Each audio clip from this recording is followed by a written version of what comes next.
Ciao, buongiorno. Speriamo che il pensiero di oggi vi piaccia.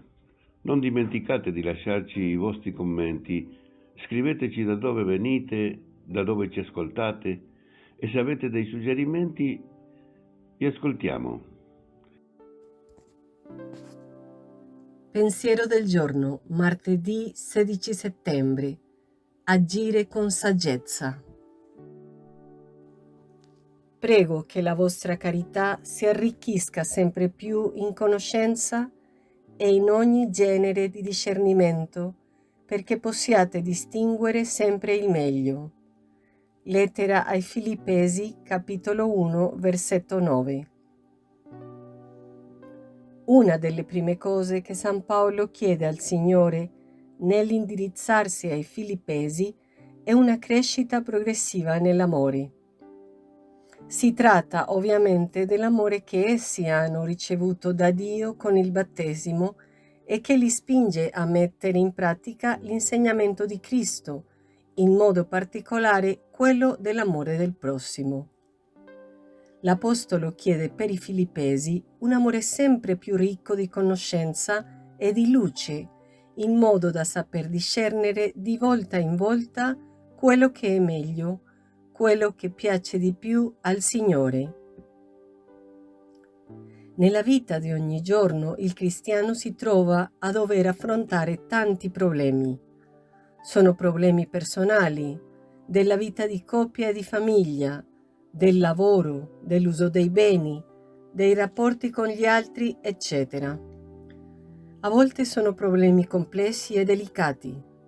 Si comprende allora come per San Paolo l'amore del cristiano debba essere sempre più illuminato e compenetrato dalla parola di Dio e debba immergersi sempre più in essa.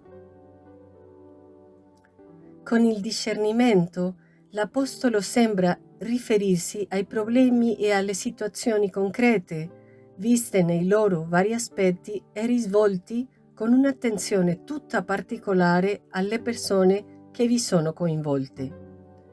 Il discernimento, allora, sarà quell'amore pieno di intelligenza pratica, cioè di saggezza, di prudenza, di delicatezza, di comprensione, di tatto, eccetera, che è capace di cogliere alla luce della parola di Dio quello che è meglio, quello che è più conveniente in una determinata situazione. Nell'affrontare concretamente una situazione, il nostro amore verso il prossimo dovrà vestirsi di una o dell'altra virtù: pazienza, umiltà, disponibilità, distacco da noi stessi, eccetera. Cerchiamo di evidenziarla questa particolare virtù e di esercitarla. Arriveremo così a quell'amore sempre più illuminato e ricco in discernimento di cui parla San Paolo, e da sapere amare il prossimo secondo il cuore di Dio. Martedì 16 settembre. Agire con saggezza. Chiara Lubick, brani tratti dal commento alla parola di vita del dicembre 1994.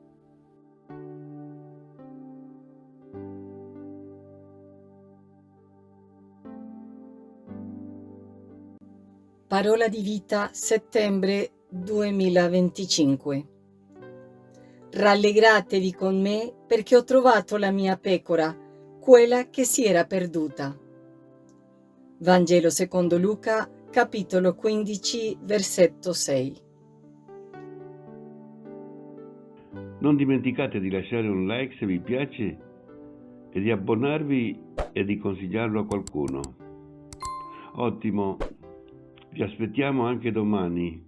Abbracci e cordiali saluti.